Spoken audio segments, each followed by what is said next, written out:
Welcome to Saddle Up Live, a transformative podcast tailored for women aged 40 and beyond, where courage, God's grace, and a touch of sass are the driving forces behind conquering life's challenges. Join me, Lisa Koski, as I take you on a captivating ride through the multifaceted aspects of womanhood in this vibrant stage of life. We are covering everything from my journey through breast cancer, the intricacies of marriage, and the joys of motherhood, to the exciting adventures of grandparenting. In each episode, we saddle up for candid conversations about God, health, relationships, family dynamics, and the beautiful chaos that comes along the way. But here's the twist. Saddle Up Live goes beyond navigating the highs and lows of life. It's a platform dedicated to sharing what we have learned along the way. I want to help women thrive through it all. Together, we'll uncover actionable strategies for personal and professional development, providing you with the tools and inspiration needed to blaze new trails and seize every opportunity that comes your way. Moreover, we are committed to helping you suffer less and live more fully. Through our discussions on God, health, wellness, and mindfulness, we explore practical techniques for managing stress, cultivating resilience, and embracing a holistic approach to self-care. So whether you're looking for practical advice, heartfelt stories, or simply a supportive community of like-minded women, saddle up and join us on this exhilarating ride. Because at Saddle Up Live, we believe every woman deserves to thrive, flourish, and live her best life, no matter her age or stage.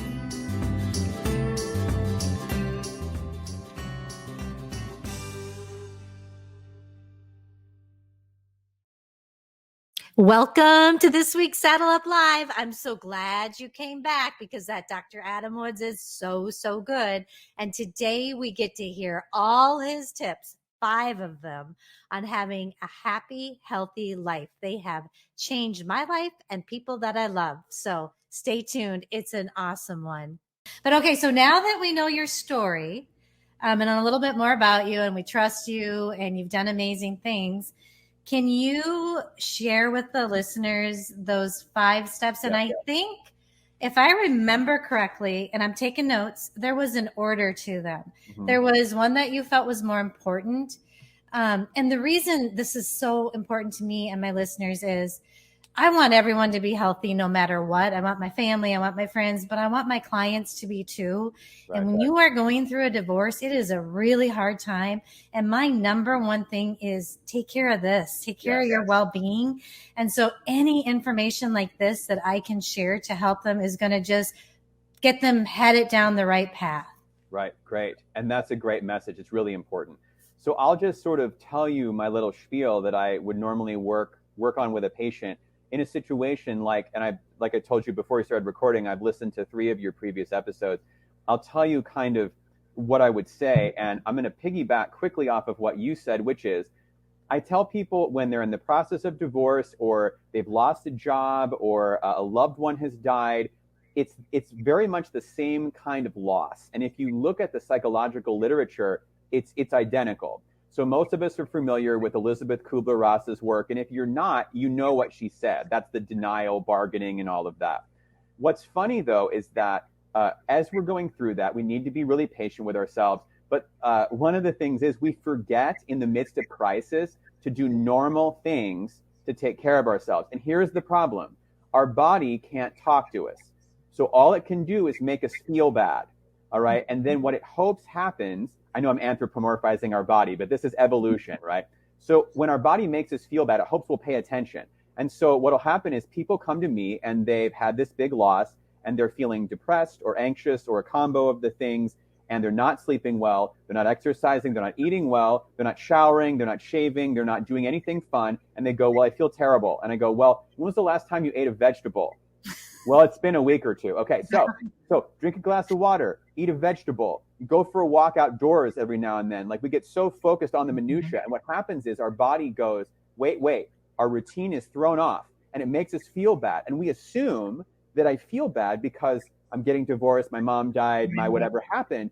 And so then we just keep driving forward and we don't, and then our body goes, well, he didn't do what I wanted him to do.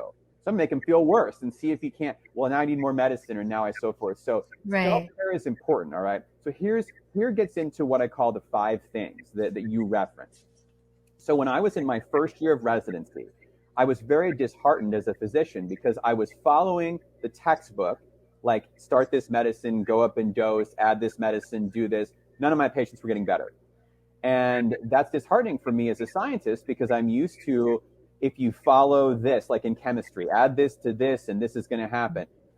It wasn't working. Nobody was getting any better. And then I broadened my scope and realized none of my colleagues' patients were getting better either. Not just the residents, the attendings, the senior doctors. No one was getting any better. And I thought to myself, wait, I've been taught this medical model of psychiatry that they're still teaching, probably literally right this minute over at the hospital. They're teaching the medical students, oh, it's a chemical imbalance in your brain, and you just need the drugs, and it's all going to be fine. I'm here to tell you that's actually been disproven in numerous studies, and there's literature all about it. And so, but that's not what we're taught. We're taught this biological model, take this pill and everything will be okay. So I decided, okay, I'm going to start looking at the research myself and figure out what is actually efficacious for treating people that are having, whether it be a definable mental illness or something like what your clients are going through, this sense of loss, call it depression, call it burnout, call it whatever you want. And it turns out there's really, really good literature out there. And it turns out there are 5 things that have consistently been shown in every study to be better than medicine. Okay. And so that's where I began to focus my studies. So if you look at my resume on our website, I went back to school and I got certified in nutrition, I got certified in exercise stuff, and I can't call myself a sleep expert because that requires a fellowship. I did lots of work with the sleep people when I was still at the university, and all kinds of other things.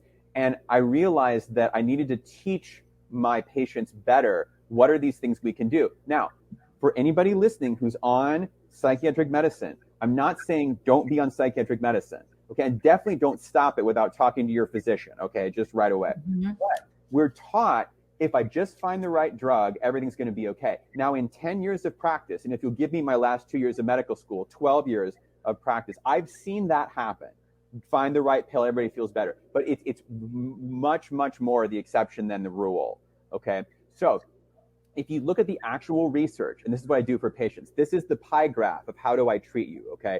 This little sliver right here is about 5%. It's actually about 2%, but I'm going to give it 5%, like the bigger upper bound. That's medicine. So on its best day, medicine is going to be 5% of the treatment for most things. There's obviously exceptions to that, all right? But then what's the other 95?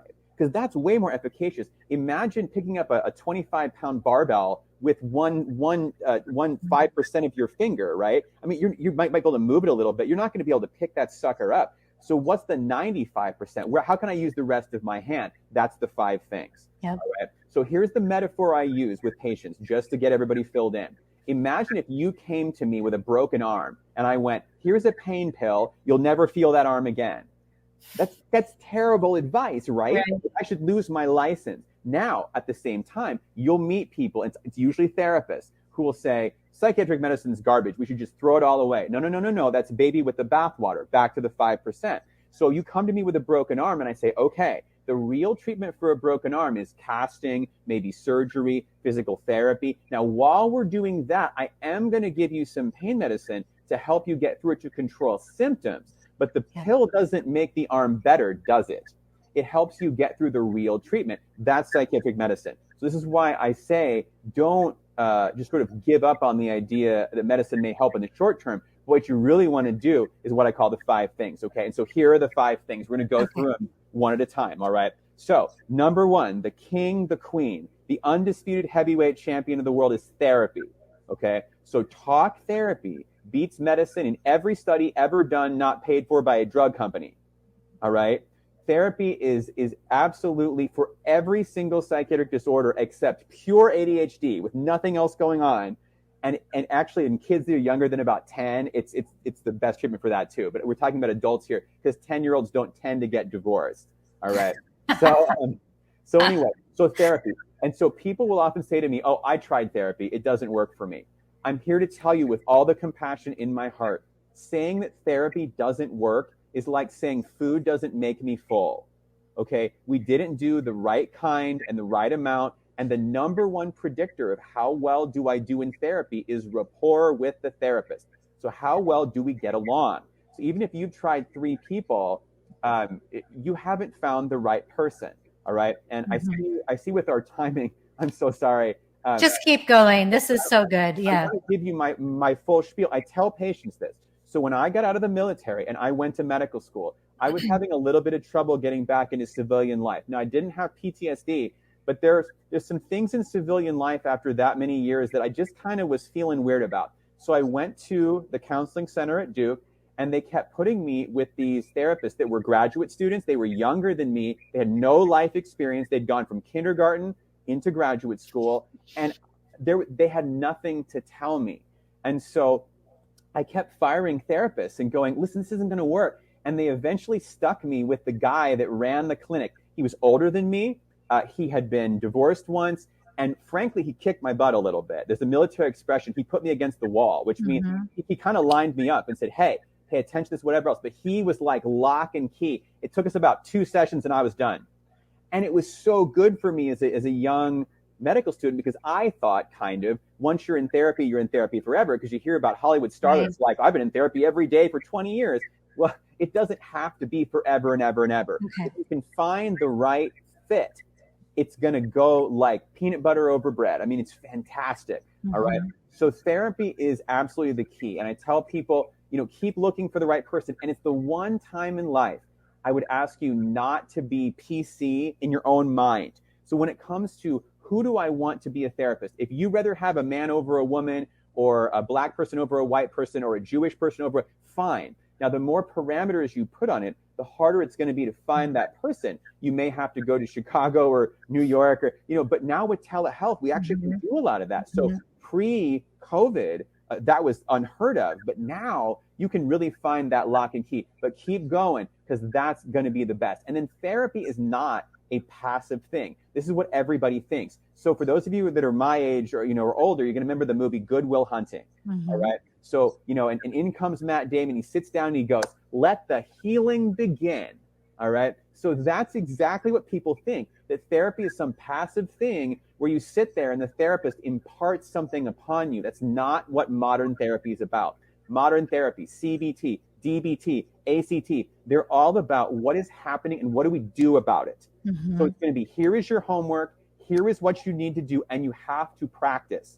Okay, just like if you were going to play an instrument or learn to do anything else, you need to work with the therapist and really work on it. But I promise you, that is absolutely number one. And even if it's not for very many sessions, fine.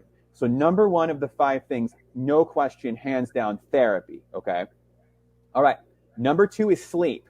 Okay. So sleep is highly underrated in Western medicine. Eastern medicine has known this forever. Okay. But highly underrated in Western medicine for how powerful it is. Okay. When people aren't sleeping well, I will say to them, if I could change nothing else about your picture except making you sleep better, you would get better. Now, how much better, I can't say, but I promise you, you will get better. This whole like 4 or 5 hours thing, I don't think I need it and whatever else. Look at what else is going on in your life. Okay. And so, the number one problem with sleep in the modern world is technology. Okay, so the American Academy of Pediatrics, and it works for big kids too, recommends no screens at least an hour before bed, no screens in the bedroom, which I know is like, heresy, but if you're sleeping fine, then I don't care what you do. But all that light, even if you wear blue tinted glasses and all that interesting stuff on there, that's the number one cause of insomnia. So 2 books I want to highly recommend to any listeners. The best book ever written about sleep in the history of the world, all right, is called Quiet Your Mind and Get to Sleep by a woman named Colleen Carney, who I don't know, so I don't make any money if you buy her book, okay? It's just amazing. That is the best how-to guide for sleep you will ever find, okay? The second book is called Why We Sleep by a UC Berkeley professor named Matt Walker. Now, Matt Walker has done the rounds. He was on Rogan. He was on Sam Harris. his book will sell you on why sleep is good. So it's not that much a how-to, it's a why sleep is important. And most books that talk about research make you want to whack your head against the wall. They're so boring. His book is awesome, and I love Audible. I am like totally addicted to Audible. His Audible book, and for those of you listening and not watching me, I'm doing air quotes. Okay, I could not put it down. Okay, it was so amazing. So Walker's book just was life transforming for me. I'm not kidding you when I say if I could go back to medical school, there's 1,000 things I would change. But one of the big things I would change is I would have slept way more. So I was that guy that was staying up late, getting up early because I wasn't a science major. I had literal geniuses in my medical school class at Duke. And so like, I felt way behind. And here's the thing, I was probably retaining a fourth of what I was studying. So I could have slept more, studied less, and I would have actually done better. So that's just bad math all the way around. So number 2, and it's worth prioritizing, is sleep. And I'll mention sleep when we come to number 5, okay? All right, number 3 is exercise, okay? So when I say exercise to a Western audience, you all are thinking marathons, bench presses, yoga, all of those things do count as exercise. But I'm an evolutionary psychologist by training, all right? Your body doesn't know exercise. It knows moving, not moving. Okay, so if you don't think of it as exercise to walk your dog, play with your kids, park farther away when you're at the grocery store, take the stairs, all of those things count. Okay, so when our ancestors did not exercise, okay, 100,000 years ago on the savannas of Africa, nobody got up in the morning and went, I'm going to run 20 miles for no reason. Nobody did that. They lived very active lives. And I am guilty of this. I sit in an office doing mostly telehealth all day long. Okay, we need to be moving our bodies, even if it's just walk around the building every time you get a coffee break. Really, people always want me to tell them what is the right number for exercise, okay? But let me tell you, you probably heard like 30 minutes 5 times a week or something like that. Let me tell you, the study that came from was hilarious because it actually showed 60 was better than 30 and 90 was better than 60. Well, is 120 better than 90? I don't know. They didn't do the study beyond that. The outcome said 90 is better than 60. And then literally in the study, it basically says, well, we can't tell people that 90 is better. No one's going to do it. Let's dumb it down for people and tell them 30 minutes because they might actually do it. So here's the thing. I don't think your listeners and my patients, I don't think that you're dumb enough that I have to boil it down for you and say, and lie to you about what the outcome is. So is more better? Probably, if you don't hurt yourself or become obsessed with it. All right. So just move your body more. And I used to exercise a lot. Like I was a competitive weightlifter. I used to do triathlons and I still love that. But now I'm in my 40s and my joints don't like it as well as they once did. But I have a 6-year-old who loves to run and jump and play and dance. And I try to be as active as I can with her and then keep my body moving. I actually have, if I were in my office, I'd show you. I actually have a treadmill desk. Nice. So I can walk. I don't do it with patients because you hear the noise, it'd be weird. Yeah. But I really, really like it. So keep your body active, okay? So that's number 3. Number 4 is good diet, okay? So this is my big specialty. I could bore you into a coma right, with as much information about this, but I won't, okay? There's a lot of good resources. The best resource out there, there's a wonderful website called nutritionfacts.org, okay? Nutritionfacts.org is run by a physician named Michael Greger. He is the most type A, hilarious, physician ever. He has a great YouTube channel. His website is amazing. He's very quirky. It's hilarious. He does kind of funny. His videos are all short. It's a great resource. And then, but it's pretty advanced. And you can get, he has a couple of books that are amazing. One is called How Not to Die, and the follow-up is How Not to Diet. I've read that. Now, they're like the size of the Encyclopedia Britannica. So honestly, for beginners, I would recommend The Starch Solution by John McDougall. Okay. The Starch Solution by John McDougall. But here's the short version of the story. Again, I could bore you into a coma, but I won't. The short version of the story is that all of the named diets, keto, paleo, Atkins, Mediterranean, South Beach, nonsense. No science behind any of it. Anybody who tells you, oh, there's good studies about, no, they're lying to you. They're absolutely not. Even the plant-based ones that are closer, vegan, vegetarianism, they're closer. But you can eat a lot of garbage and still be a good vegan. So Twizzlers and Oreos are vegan, just so you know. And I was a vegan. I was a vegan for years. Okay. And technically I still eat a plant-based diet, but I try not to use the V word anymore because the actual thing, if you look at the data, we really haven't had large access to processed food until after World War II. Mm-hmm. So if you look at what's happened since World War II, obesity, heart disease, diabetes, stroke, cancer, all of them on the rise, okay? So before that, not many people had access to heavily processed food except for kings, queens, emperors, popes, and so forth. What did those people die of? Heart disease, diabetes, obesity, cancer, and strokes, and so forth, right?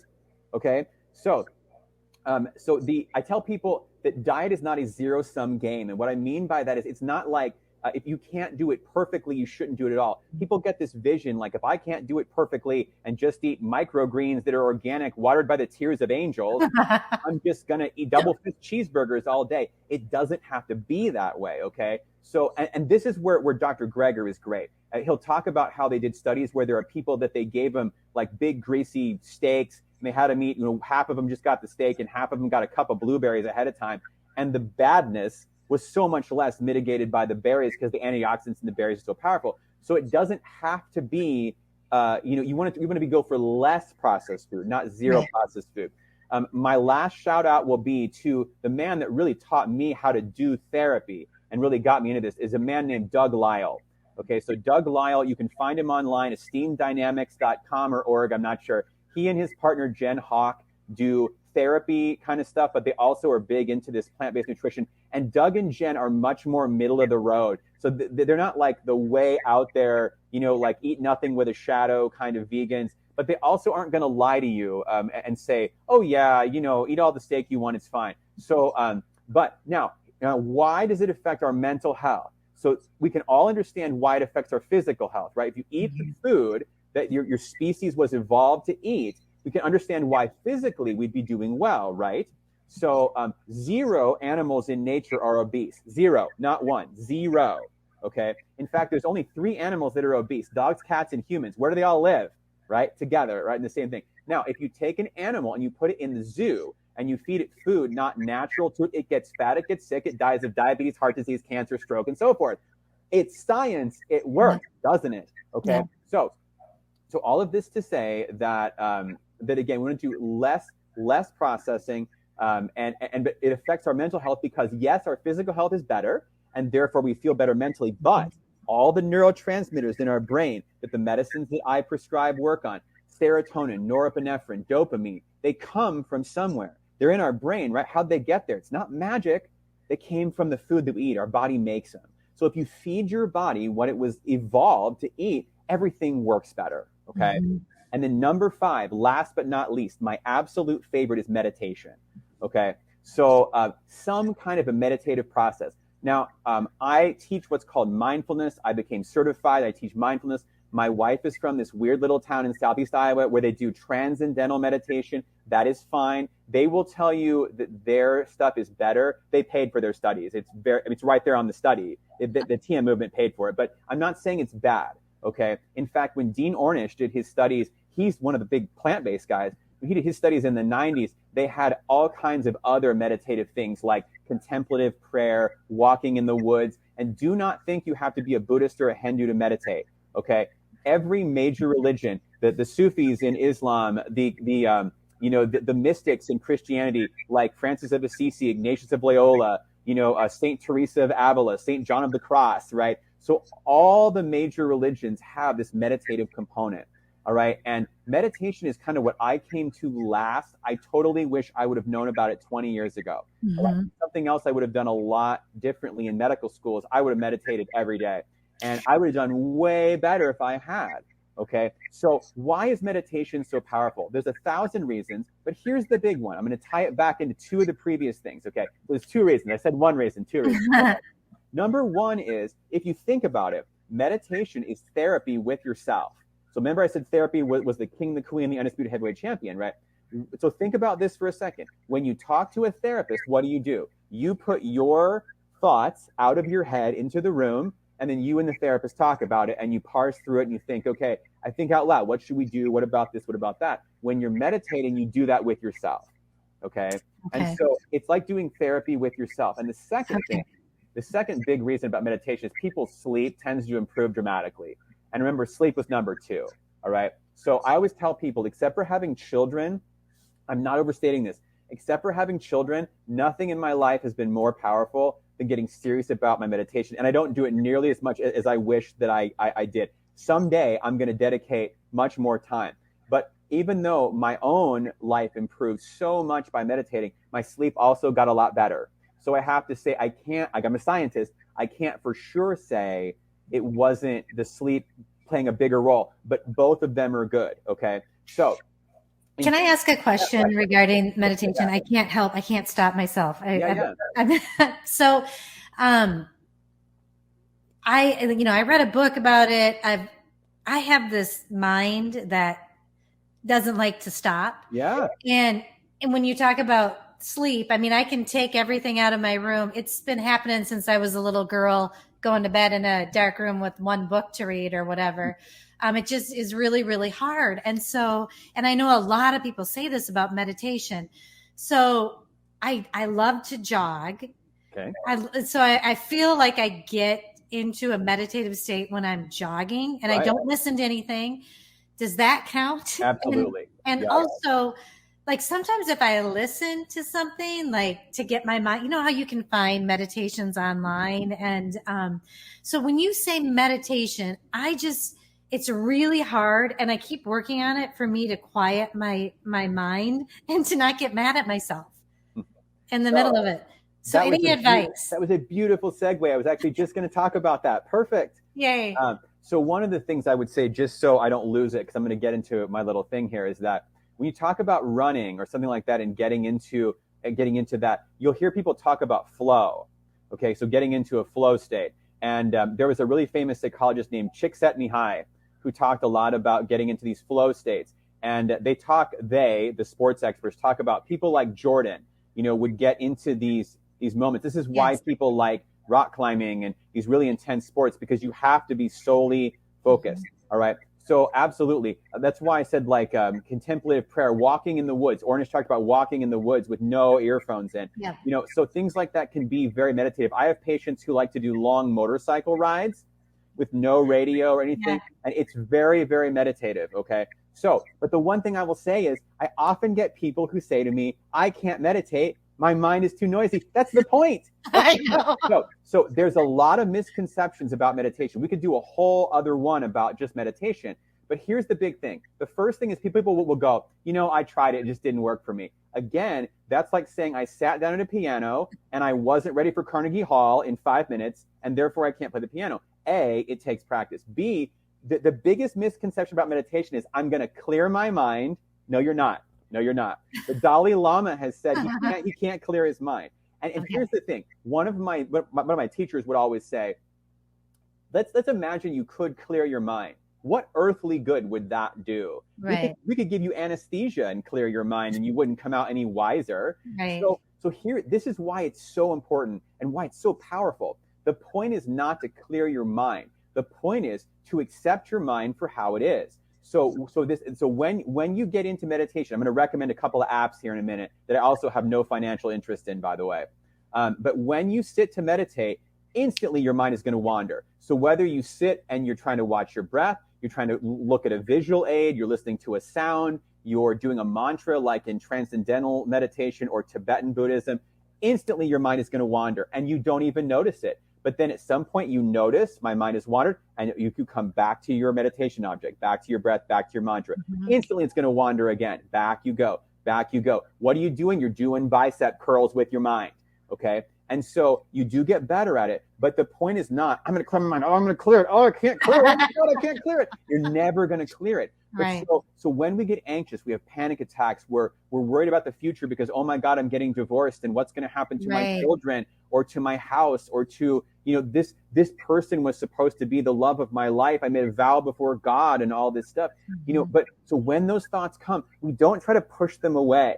The famous meditation master Thich Nhat Hanh used to say, we just lost him recently. He used to say, you have to think of your thoughts like a crying baby. If you scream at a crying baby and go, frickin' quit it, it's not going to do anything. You hold it and then it stops crying and you put it aside. So what happens is the metaphor that's always used in meditation is that of waves in the ocean.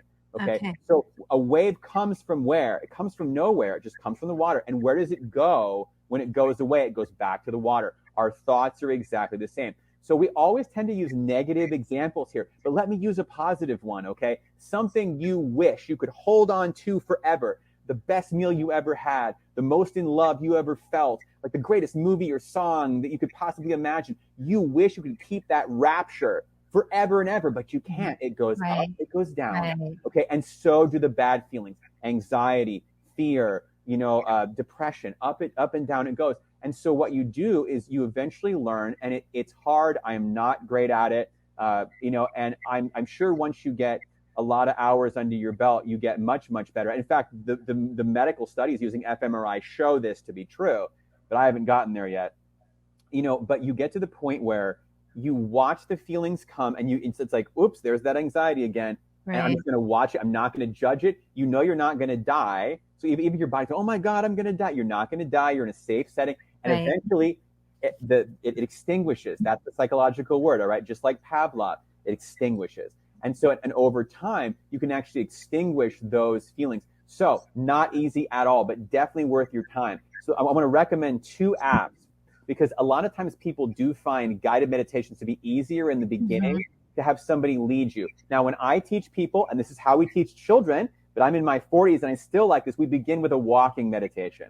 Okay. So walking meditation is easier. I'm doing air quotes again for those of you that are just listening. It's easier because you have something to do. All right. And so when I have patients, I send them an email that has a couple of YouTube videos that are teachers of mine teaching meditation. One of them is a walking meditation. All right. And so that's a great way to start, especially if you feel like I just can't sit still. Great. Do walking meditation. Yeah. It's so much easier to do it in the beginning. But then also, there are 2 apps. One is totally free. It's called Insight Timer. Okay. And I think you can only get it on Apple products, but I only have Apple products. But I recently tried to look for it on a Kindle and I didn't find it. So I think it's only an Apple product. But I believe it's put out by the Insight Meditation Society in Barre, Massachusetts. It's free. They do have a paid version. I can't figure out what you get for the paid version because it's over 100,000 free meditations. And so everyone I know that uses it uses the free version. Okay.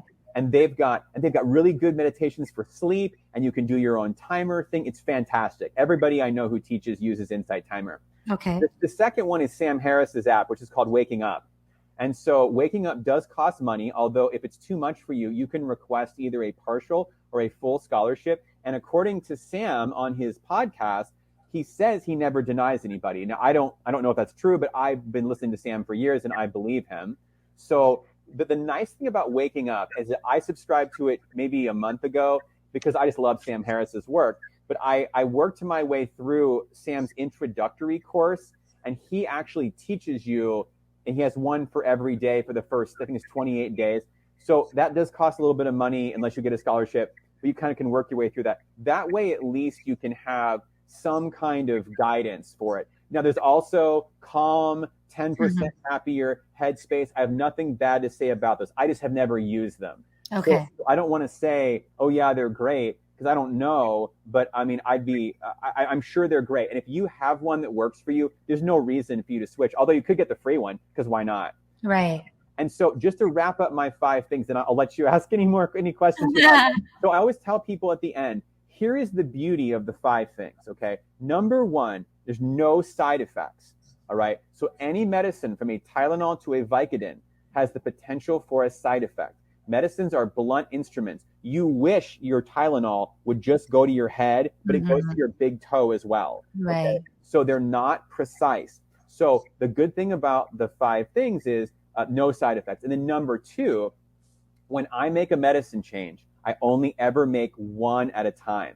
I have to tell you, I will not be popular for saying this. I am horrified when I cover for a colleague and they've made 2 or 3 med changes at once. I still don't think it's very scientific. If somebody comes back and they're doing good or bad, you don't know what it is. You have no idea. To me, it's bad science. So I always, much of the frustration of some of my patients, I only do one change at a time. Yeah. When it comes to lifestyle stuff, you can change everything you want. So if the next time I see that patient, he or she goes, guess what? I'm in therapy. I'm sleeping better. I'm exercising. I'm meditating. I'm eating more plants. Less processed food, whole fruits, whole vegetables, whole grains. Potatoes are great for you. Anybody who says carbs are bad is a dummy. Stop listening to that person. All right. Saying carbs are bad is literally saying a sweet potato is the same as high fructose corn syrup. Right. That is literally a nonsensical statement. Anyway, we can make all the changes we want. So I'm just telling you, and it's evolved over the years as I've gotten more resources and done more research, but I'm telling you that when it comes to self-care, even in my own life, if something is not going the way I want it to go, the first thing I do is I think about my 5 things. What am I not doing? Oh, you know what? I haven't been sleeping as well. Or, you know what? I haven't been exercising as much. I mean, it's not magic. And some people definitely need the medicine. I'm not saying don't do that. But we're talking about taking care of yourself. And in the wake of something like a divorce, or the process of divorce, when I went through it, was hurry up and wait.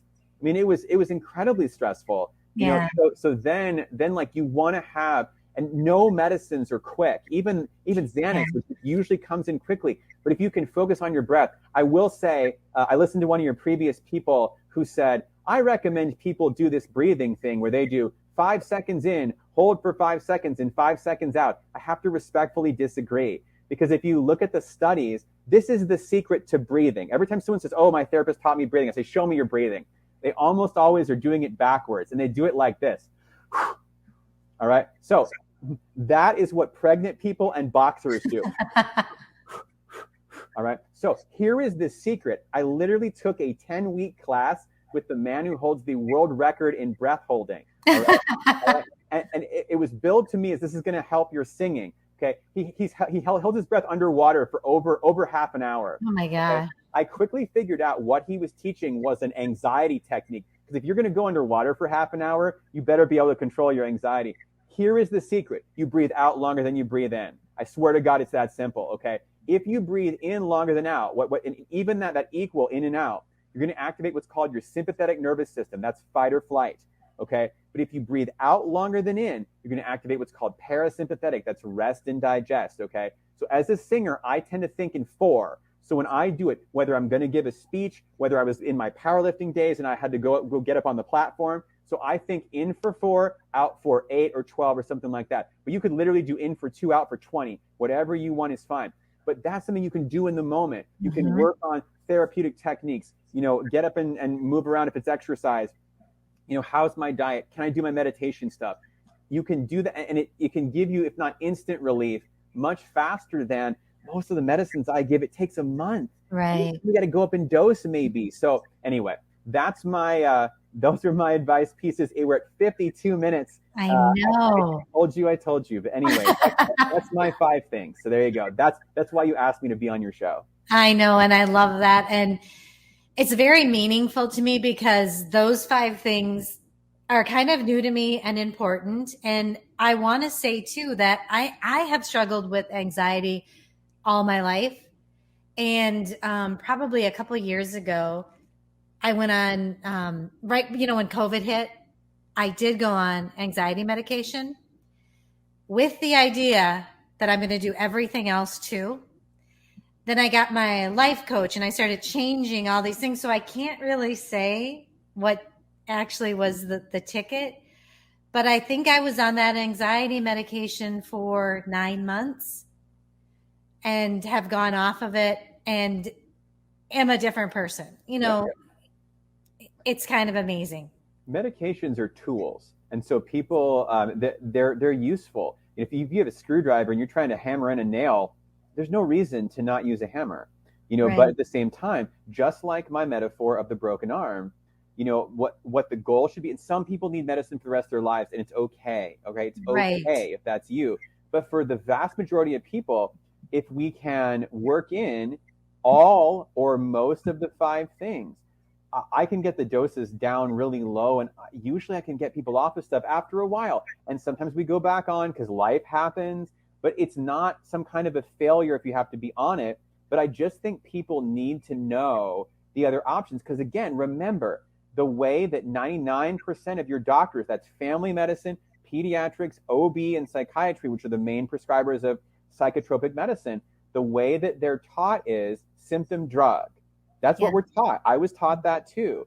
And in Iowa, there's this big thing where some therapists can prescribe. I know I sound like sour grapes, but I really don't agree with that because they haven't taken the physiology courses. And as far as I know, they're just a symptom drug for them too. Right. So, I'm never going to get this to be as known as I wish, but I'm going to, spend my whole career talking about this as much as I can. And just, I've seen it really change people's lives. And I joke with people, I'm trying to put myself out of business. And you know what? If I could get everybody to do all this stuff and I went out of business, I love school. I'll go back and get a PhD and go teach philosophy or something. Like, it'll be fine, So anyway. I love when people are so into adding value to others' lives. And I hear you, because there are people, I have autoimmune things, and now the way that I eat, I have no issues. Yeah. Now, I had to stop having dairy, processed foods, gluten. I changed my life, and I would never go back, because on the 4th of July, when I let myself have a little bit, I had shooting pains and aching. Yeah. I'm like, I am not.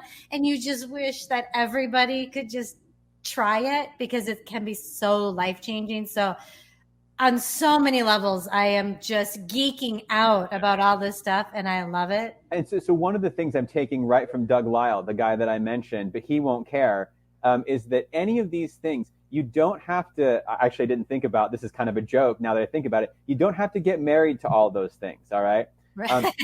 One of the things that Doug always says, and I absolutely agree with him, is you're just running an experiment, all right? And so if somebody asks you, why are you eating that way? You go, I'm just running an experiment.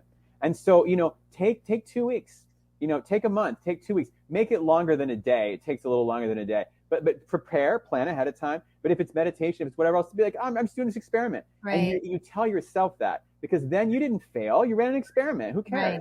But people get into this thing like, I'm never eating pizza and ice cream ever again, right? Which is ridiculous. Of course, right. In 99% of people, you're at some point in your life, and then you set yourself up for a failure. This just not going to happen. And so you put that on yourself, and it takes time to learn that. And I get it, but like, we're just running experiments here. We're just trying things out. This is what I do in the office every day. This is what I work on people, and I see them back. How's it going? This didn't go well. Great. What else can we do? Right. I see myself a lot as cheerleader, as much as doctor. And because I have this background in the chaplaincy, which I was basically a therapist in the military, the chaplains are used as therapists. I've done all this therapy, all this counseling, premarital, divorce type stuff as well. This is why I developed this whole body approach.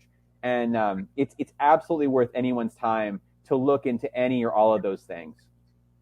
I am in complete agreement with you. So, okay. So now that we're winding down this episode of the podcast, I have my Saddle Up segment where I ask my guests to get, and I know you've given so many tips, but if there was just one small, easy thing that my listeners could do right away to help them move forward to a better life, what would that be? What I really want is for people to be good to themselves and to be true to themselves, and so any of the 5 things would qualify for that. But honestly, I truly believe that meditation is the most underutilized tool.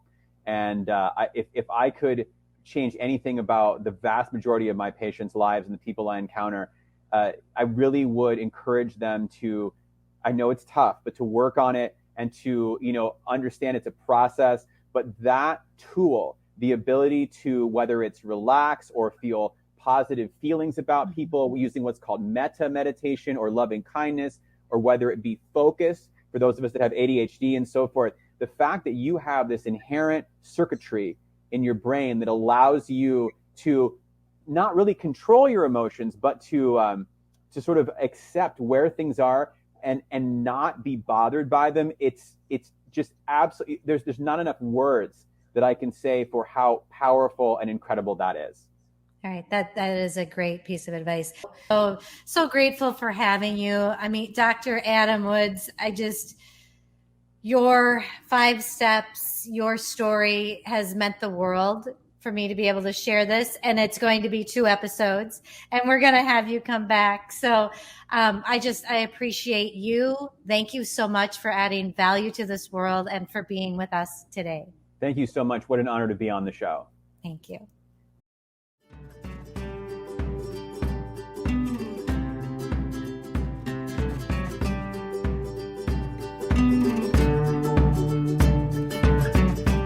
Thank you for tuning in to another empowering episode of Saddle Up Live. As we conclude this exhilarating journey together, don't forget to subscribe, share your thoughts, and become a valued member of our vibrant community. Because, as always, every woman deserves to thrive, flourish, and live her best life. Until the next time, saddle up and keep conquering those trails.